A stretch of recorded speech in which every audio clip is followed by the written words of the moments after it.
Are Arsenal about to fall foul of the demand for them to sell better in the window? We're going to talk about that and more in today's Arsenal Transfer Show.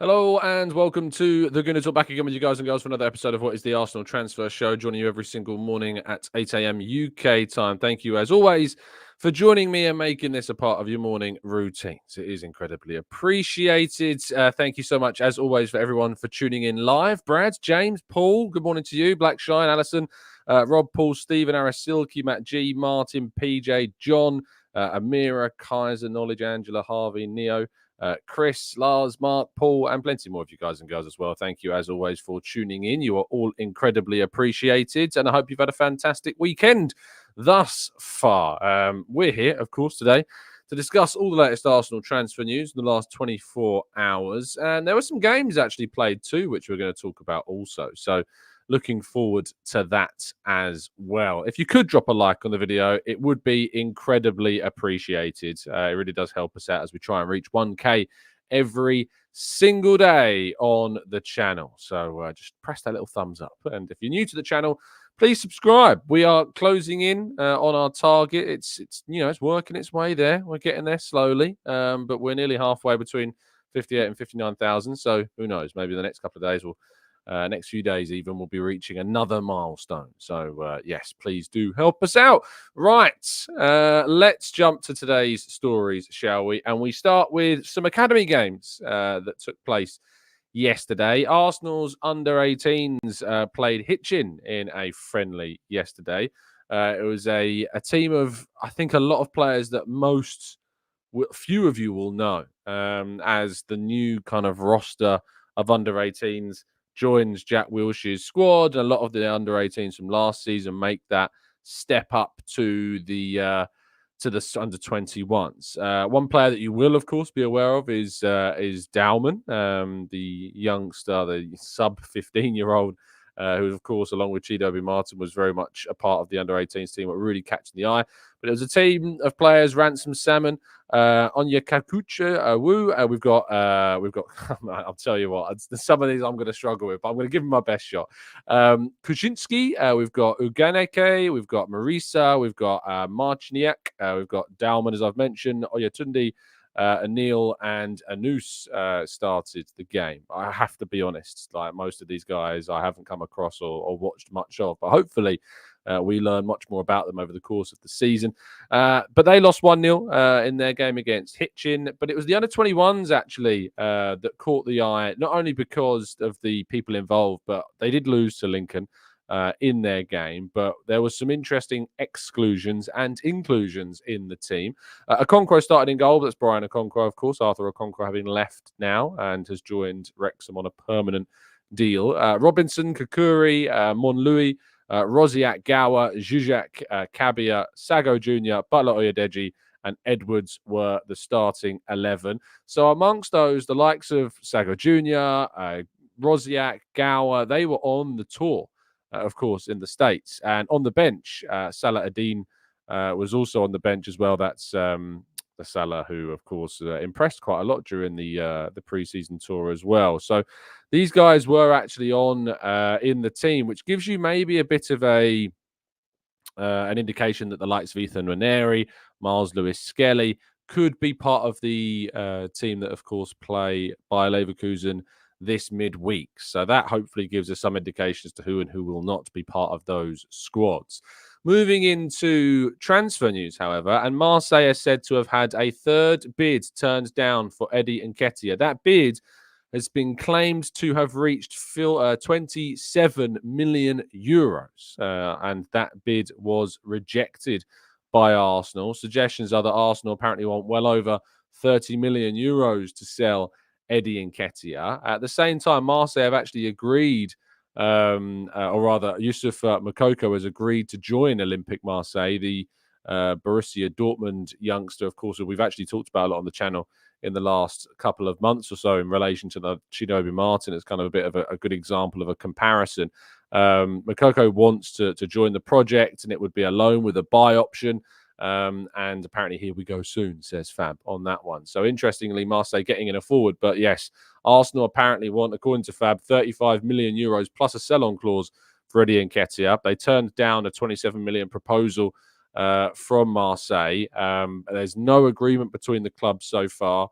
And apparently Marseille may now look at other options during this window outside of Nketiah. So here is this conundrum for Arsenal, and a conundrum for us as well as fans who have asked and implored Arsenal for not selling well enough. And now we're in this catch-22 where we want to get the amount of money. Now, you and me, for the majority of us, have agreed that £25 million was a minimum. That's what we kind of looked at. And anything other than £25 million was a frustration for us. And it looked for a while that we wouldn't get anywhere close to that with the £60 million bids coming in. This recent bid is around £23 million. And it's much closer to that £25 million minimum that I think we're looking at. And Arsenal at the moment, let's hypothetically say Marseille decide not to come back. They won't come back with another bid and they walk away from the deal. And Arsenal end up keeping Nketiah for another season because there simply isn't other clubs coming in for him. Let's just say hypothetically that. Are we going to then point the finger at the club for not accepting a bid that we felt on the whole was below what our minimum expectation of price was? Or do we look at it and go, you've got to say fair play. You've got to say fair play to the club for holding strong and wanting to improve their sales reputation, that we aren't going to be taken for a ride in the market anymore. We've got a very good deal for Smith Rowe. We want to get a good deal for Nketiah as well. And we feel that this is a fair representation of his market value. And I'd be curious to know what your thoughts are on this. I think some of you would probably just be like, no, just sell up, accept the bid, move on. But that in itself is it contradicts the idea that Arsenal should be better at selling. You can't have it both ways. I am really torn on this one because I think that there is definitely scope for us to get 25 million plus. There's still time left in the window. We know that there are other teams in the Premier League that are said to have an interest in the player. But it might be that Marseille is priced out of a bid. Wages aren't considered to be a problem. The player's £100,000 wages are not high for a player of his age at the club that he's at all. So that's not an issue. But in regards to the transfer fee, it's interesting to see what happens with this one. And we might do a poll. I see some of you in the chat box asking for a poll. We might put a poll in for part 2. So let's see what happens there. Now, there has been some interesting claims about Julian Alvarez recently. Arsenal apparently monitoring the situation with the Manchester City forwards. It is well known that he is keen, it seems, to move on and to get more regular game time elsewhere. However, suggestions are that Manchester City would want between 80 and 90 million euros to get a deal done for Julian Alvarez, which is about, around 70 million pounds to get a deal done for Julian Alvarez. I mean, for the forwards out there, he's a very, very good one. But I think a lot of Arsenal fans would certainly be a bit Gabriel Jesus repeating type-esque deal. But I think he's a fantastic player. I think Arsenal do very well to get him. But I'd be very surprised if Manchester City would allow Alvarez to move to their main title rivals for next season. And lastly, the Mikel Merino situation is, of course, progressing, and we are expecting this deal to continue to progress over the next few days. Suggestions were yesterday that this one is indeed close. I mean, Fabrizio Romano has retweeted his post about Moreno about 3 times at this point. I've always been told that Fab's maybe jumping ahead a little bit of the reality of what the situation is. As I reported 2 days ago, there hadn't been an official offer yet made by Arsenal. Personal terms have never been a problem, but that at that point there hadn't been a bid officially by Arsenal to Real Sociedad yet. But, of course, the clubs have a very strong relationship, Real Sociedad and Arsenal. It would be expected that, it's not going to be a case of bid, reject, bid, reject, then finally agree a price.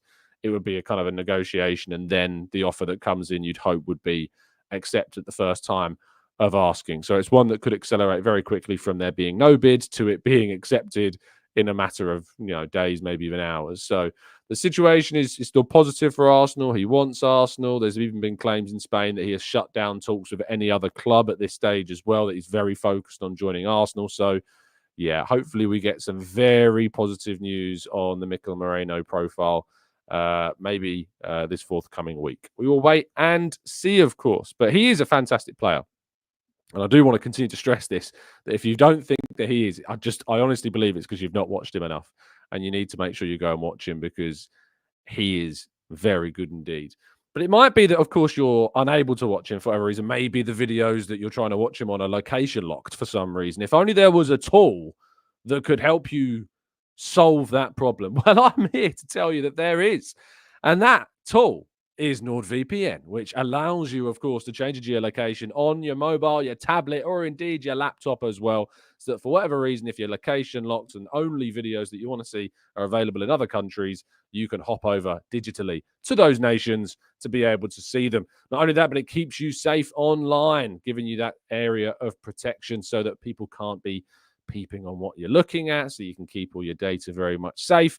And with NordVPN joining up with TGT, far more officially this time as well. If you go to nordvpn.com/Gooner, you can get yourself a significant discount off a 2-year or 1-year plan. But you get 4 months extra free with the 2-year plan. So if you're looking for a VPN this season and you want to help out your boy, then please do go to nordvpn.com/Gooner and sign yourself up and get yourself a significant discount. It's 2024. You should have VPNs today, because you don't want to protect your data. You want to keep yourself safe, and you want to be able to go around the world and not have to worry about where your phone thinks that it is.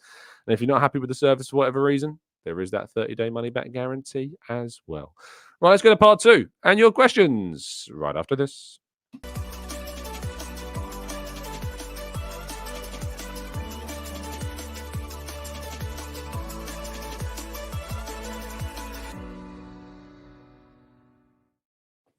Okay, part 2 of the show, where we tackle your questions and more in the chat box. I think I need to go with a poll now in the chat, because I'm very curious as to what your thoughts are. So, what would you do with Eddie Nketiah? So, accept the 20-minute, 27 million euro, or hold out for what the club want. That's your 2 options. What would you do with Eddie Nketiah? You can either accept what has happened, the 27 million euro, which is, of course, I'll give you the actual figure in pounds as well. So 23 million pounds is what that is. So 23 million pounds is what that is. Or hold out for what the club want, which is apparently 35 million euros, which would be 30 million pounds. So they're your options. The poll is in the chat. Give it your best vote and let us know what you would like to do. Okay, let's go to PW says Zinni has to be sold this summer. It's been no rumours at all at the moment so far surrounding the whole Zinchenko situation. None whatsoever. AA says, you don't appreciate what you have until you lose it. We're struggling to replace the position of Xhaka. When he was with us, we said all sorts of things about him. Until his final season, of course. It seemed that a lot of fans finally realised how important he is to us. And last season, of course, without him, that happened even more so. Rejected Billion says, when do you think Merino will be announced? Hopefully, it progresses to a point where it can be announced next week. That's what I've got fingers crossed for, so that we've got him, of course, at least for the Lyon game. That'd be great to see. I'd be surprised if he was in before the Leverkusen game at this point, but stranger things have happened. Ashley says, do we worry too much about our midfield group compared to the best team in the world? Exclude the top tiers of Rodri, Kevin, Erdegaard, Rice, Phillips, Nunez, Kovacic, Silva, and Jorginho, Partey, Merino, and Vieira. I'm good. Ashley, it's interesting, isn't it? The depth that Manchester City have in their midfield. You look at the world-class players they've got, Rodri and De Bruyne. Odegaard and Rice. Now, I think that Silva is actually in that world-class group, personally, Ashley. I think Bernardo Silva is a world-class player. So I'd put him into that group as well, in the top tier. But Phillips, Nunez, Kovacic, I think you're right to have questions about them. Their depth in those positions is still a work in progress to a degree, since they've lost Gundogan. I don't think they've necessarily replaced him as successfully, and that's why they didn't achieve as much as they did when they won the treble, but they still managed to win the Premier League and pip Arsenal to it, of course, as well. Tom says, it seems that we might promote Heaven and Nichols also, since they didn't play for the under-21s. I hope we do finally squash the nonsense of Arteta not integrating youth. I'm not sure that we'll promote Heaven and Nichols into the senior squad this season, other than maybe for like League Cup games. We could see them on the bench to get a chance if we play a lower league opposition side. But certainly Nwaneri, Lewis Skelly, I'm hoping to see them get some opportunities. JP says PSR slowing the market down may make players stay at clubs longer and become less like mercenaries, maybe more club loyalty. What are your thoughts? I mean, the PSR stuff is more to do with kind of restricted spending of clubs. I think it will get loosened eventually as well, because I think they will want the clubs spending more. So let's wait and see. But I know what you're saying. I don't think loyalty is affected by the PSR stuff, though. I think that's quite separate. If a player's loyal to a club, it won't matter how restrictive those financial records are. They will want to stay at the club, especially if they're playing plenty too. John says, Tom, I saw some less reputable YouTube sites reporting that Nico Williams had agreed to join Arsenal. I didn't bother watching them, though, as this is all a load of BS, isn't it? I love that. It's a bit of a loaded question. Isn't it, Tom? Isn't it BS? Well, Arsenal like Nico Williams. That's without question. Arsenal are very keen on the guy. Arteta really appreciates Nico Williams, but the reality is that he has prioritized a move to Barcelona. But the reality is for Barcelona is it seems that they aren't necessarily able to put forwards and put together the processes to get that deal done and register him, etc., etc. So it looks to be that he could be staying at Athletic Club for at least another season. But things change in the window very quickly. But I don't think he'll end up at Arsenal. Onyx Lens says, risky business. If we end up with Eddie on the books without an upgrade up front, that would be borderline negligent. Oh, my goodness me. But I trust Eddie. I think he will get a decent fee. I wouldn't go that far, mate. But I think ultimately Arsenal are putting in the work to try and change the reputation of themselves, as they should do. It does mean taking risks. Of course it does. And some may or may not pay off. With Smith Rowe, it's paid off. Arsenal have got a fantastic fee, a significant sell-on clause as well. And that deal has been exceptional. Just like the Balogun deal last summer, we got, 25 million pounds plus, I think it was something up to potentially 10 million, maybe slightly less than that in add-ons, with a significant sell-on clause of around 17.5%. for Balogun, which could see that figure rise to close to 40, depending upon a future sale. So there's always possibilities with these players, but you have to be able to stand strong. You can't just bend to the will of other teams, especially with nearly a month left of the window as well, where things can still change. So I think it's the right thing, but obviously it comes with an element of risk. I mean, we'll do a quick check on the poll, and it's interesting because it's 50-50. It's exactly 50-50. 250 of you have voted so far in our poll. 50% of you have said accept it. 50% of you have said hold out. So really interesting that half and half at the moment, very much with that poll. Michael says, Arteta has provided Nketiah with every chance to show us if he cuts it at Arsenal, but he has failed to give us that which we need. I would agree. He's got over 160 appearances for Arsenal, and we know at this point that we need to move on. Johnny says, I don't think it will happen, but I've seen a lot of noise about Timber playing in midfield next season. Views on this? He just naturally steps into midfield when he's in defence, so you see a lot of people talking about it. I'd be surprised if he was there in the next season, but never say never. Granddaddy Gooner Paul says, do we know if Havertz is sticking with 29? My boy wants his shirt for next week, but wants Havertz. I have a shirt with Havertz in 29 for this season, so I'm certainly expecting that to stay the same, Paul. So it's always worth waiting until the end of this month because it locks in at the end of this month. But you do set your own risk before then. But I'd be relatively confident. But don't at me if it changes. Charles says, my own is if Eddie stays, we should get a good winger, Sane, Neto, Bakayoko, etc. We truly need quality cover and competition for Saka. If Eddie goes, then we get a top 9 and use Jesus as cover for Saka. I think that if Eddie goes, we'd still be inclined to move for a wide player. I think that with Havertz, Jesus, and Trossard, you've got options in those positions, of course. So I still think we'd be inclined to move for a wide player. I'd rather Arsenal move for a wide player during this window. I think that's a greater priority for me during this window than a centre forward is. 1111 says Villa offered 50 million for Smith Rowe after Grealish sale a few years ago. No, they didn't. I don't know where that's from. They offered £30 million, mate, and that's the max that we got offered. Mr. Leahy says, it's amazing how misinformation gets spread so easily these days, isn't it? Mr. Leahy says, question, I remember Arteta said we had a small squad to go all the way. With the numbers we're selling and the incomings, doesn't this mean it still leaves us short? Arsenal still want to do business. The Arsenal still want to bring in players. I'm hopeful at least of 2 more, maybe 3. Let's see. So Nicholas says, how much value do you think Eddie will lose if he stays another year? I think that needs to be considered as well. It's a really good point. You know, there's potential for him to lose value if he stays, but equally he could gain value if indeed he gets opportunities and then starts playing really well. So it's a double-edged sword in some ways, or both scenarios are possible. John says, if this is the valuation they want, that's what he should hold out for. Not this, but for the general vibe as well. Damon says your poll has split an already divided fan base as well. It's actually edging more towards hold out. 52% of you now saying hold out. 48% of you are saying accept the £23 million. Adam says, Tom, search this up. Not sure if you're allowed to show it on screen. Look at all positions he's adept in. I'm not going to do that, Adam. But if it's someone on FIFA, who knows? But I don't know the player, so I'm not going to search it up.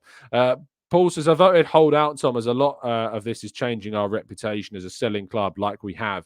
I think even if Nketiah was to stay this summer and we hold out for an amount of money that no one eventually comes in with, it's really important that it's really, really key that what we do is change things for the future. Holding on to Nketiah and holding out for that amount of money might mean that we get better fees for players in the future, and that's more important in the future as well.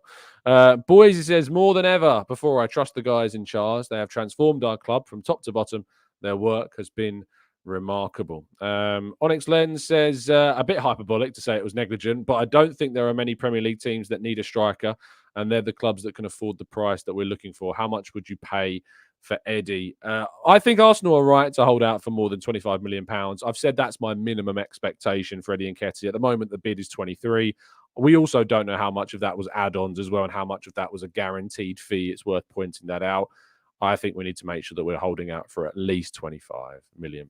So, yeah, let's see what happens. I'm hoping that we do get the player in that we need and get the players out that we need to get out for the money that we know that they are worth. AA says, please put a thumbs up on the video. Please follow AA's instructions.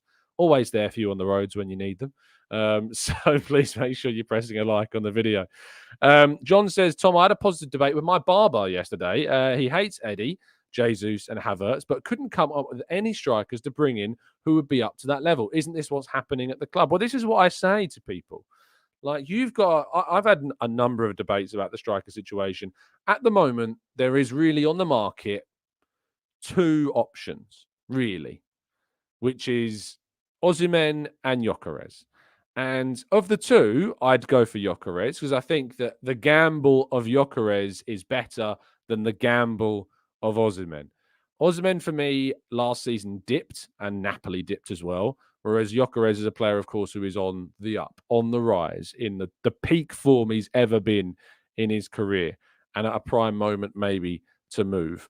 But beyond those 2, the reality is that I just don't see other options out there. I mean, Pelican says Watkins. I mean, Aston Villa aren't selling him, mate. So he is not a realistic option for Arsenal during this window. So I look at the wide areas as being a far better use of our investment in the forward line than a centre forward this summer, because there is just simply not an argument really to go out and spend the huge sums of money that would take to bring in a striker if indeed you're then going to leave yourself short in those wide areas when we've already got 3 players that can be used in those areas.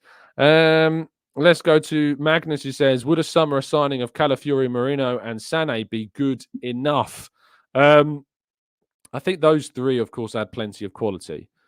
There would be part of me that thinks that that's like a 7.5, 8 out of 10 window, and that we didn't quite get the 9 to 10. And for a summer where I want to see us push for the title, I really want to get to that level.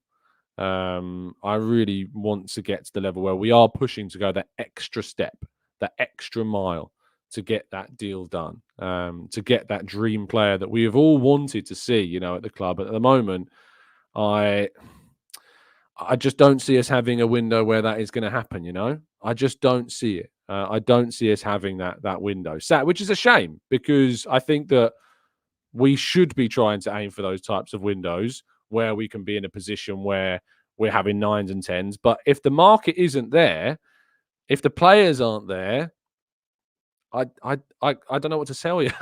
If the player isn't there to get us that 9-10, when I had someone saying to me yesterday that it's better to just go and get somebody decent than getting nobody at all.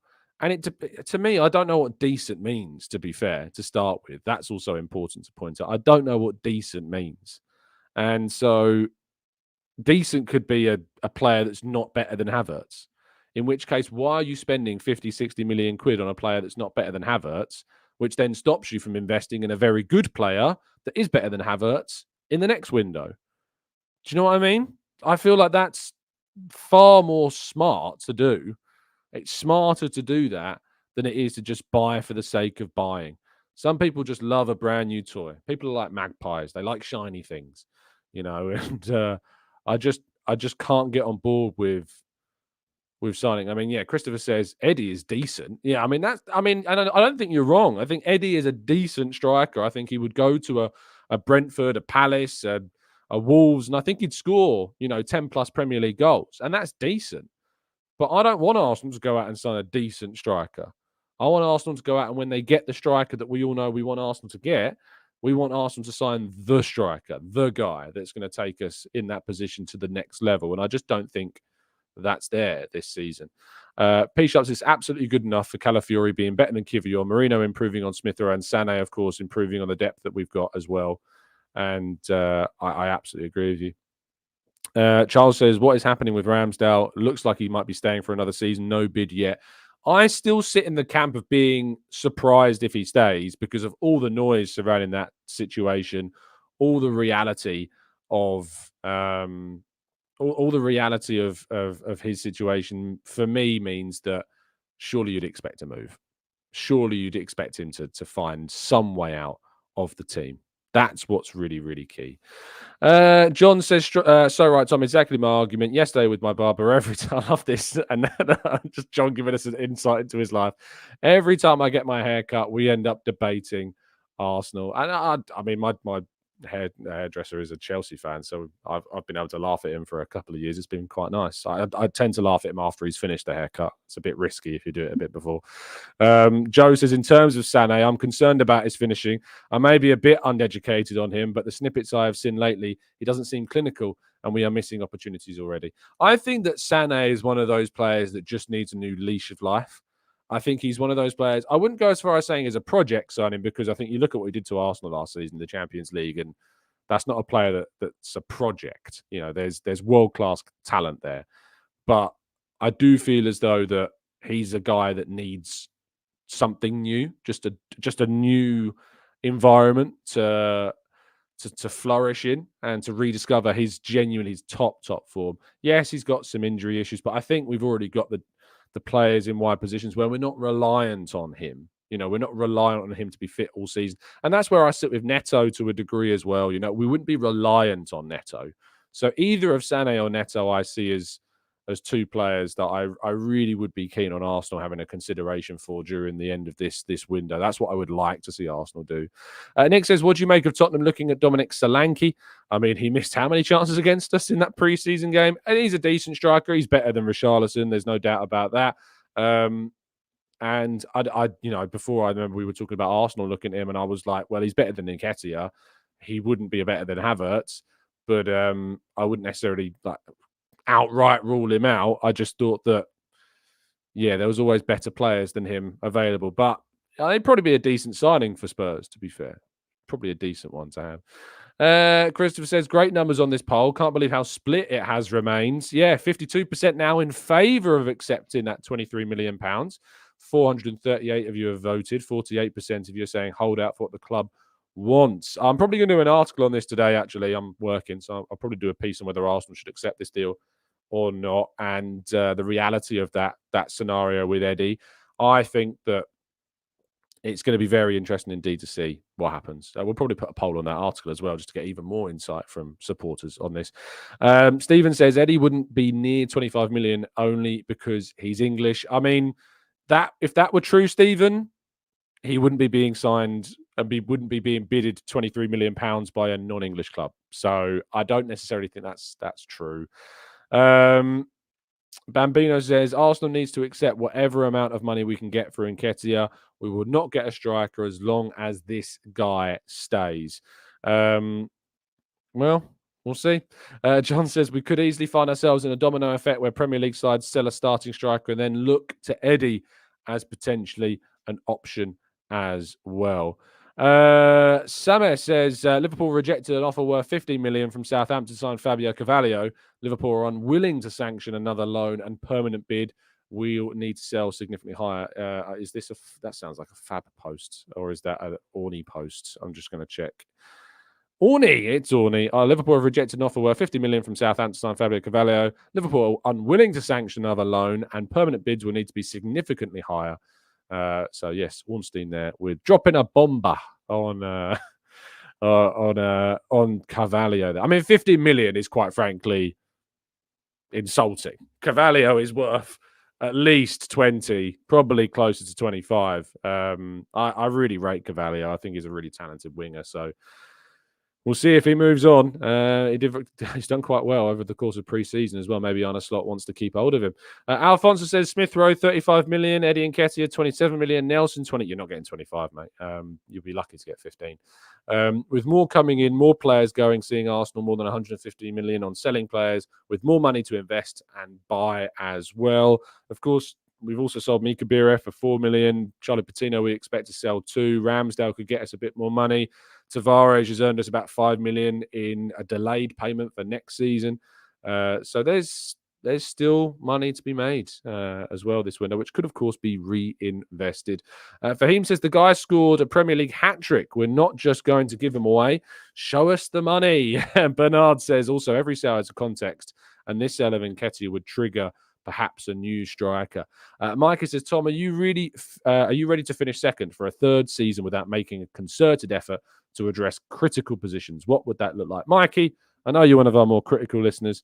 Am I ready to finish second? I mean, what, behind the best Premier League side we've arguably ever seen? I mean, yeah. I mean, it wouldn't be a surprise if we finished second, would it? I just want to see us progress. I just want to see us try and get as close as we can and continue to get better. That no one's entitled to a title. You're not entitled to win anything.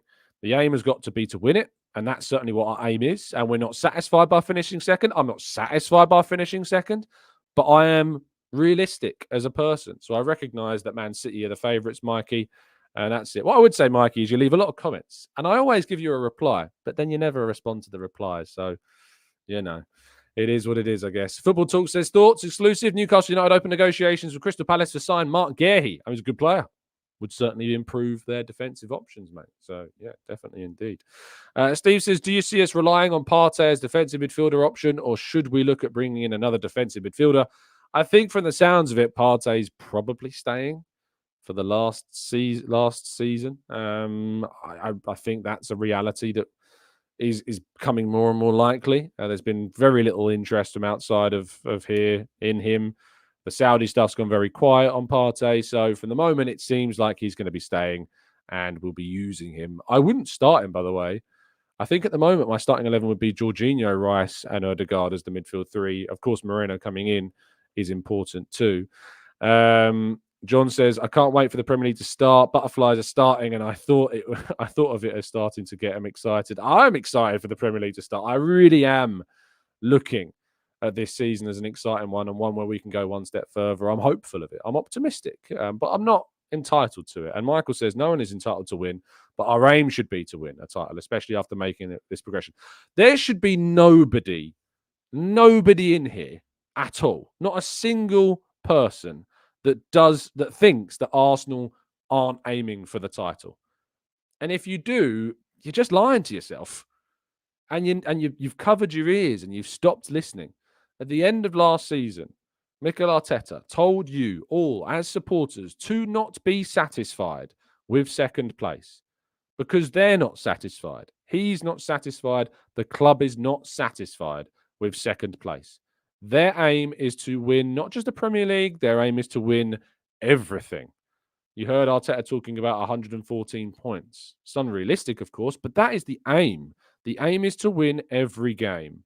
And no one should be under any illusion that Arsenal don't want to win every game, that they don't want to win the title. That is the aim for Arsenal during this season. It was the aim last season. It will be continuing to be the aim moving forward. So if you really think and you've convinced yourself that Arsenal are not fussed about winning the league, I'd recommend probably just stop watching because this ain't for you.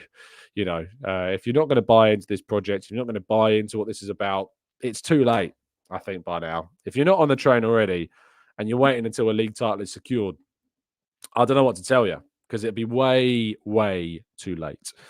Mikey says, I'm 100% I assume behind the manager, but sometimes unwarranted fan pressure can take hold of events, especially in the light of at least one position or a wide forward or a striker being addressed. We can't rely on Jesus. I don't think we are relying on Jesus, to be fair.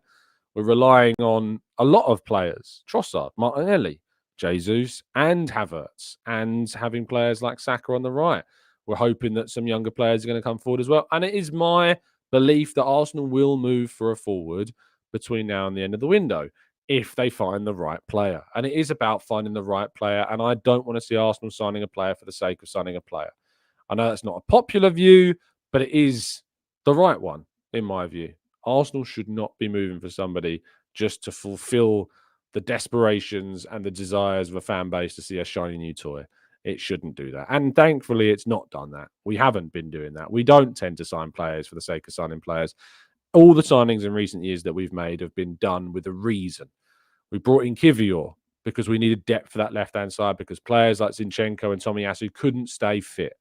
And in the end, he ended up covering the right centre-half slot as well. We brought in Trossard because Martinelli needed depth. And last season, my goodness me, did Trossard really come into his own and was the second highest goal scorer in this team and is probably our best finisher as well.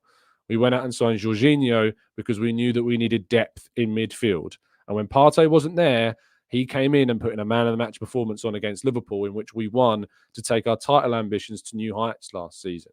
Kivior, again, going back to him, started away at Manchester City in our only clean sheet there in goodness knows how long. And the first time a team has stopped Man City scoring in something like 50-plus games. We don't sign players for the sake of signing players. And we're not beyond mistakes, You look at the players we brought in at the start of the Edu Arteta era, your Cedrics, your Maries, your Willians. They all came in the first 6 months of Arteta and Edu being here and have been moved on since. We're not beyond, accepting when mistakes happen, and we're not beyond doing things to move players on that we think need to be moved on. But we are ruthless in what we do. We brought in Ramsdale to improve our goalkeeper situation. And then when a goalkeeper that was better than him became available, we then made a move to go and sign that goalkeeper as well.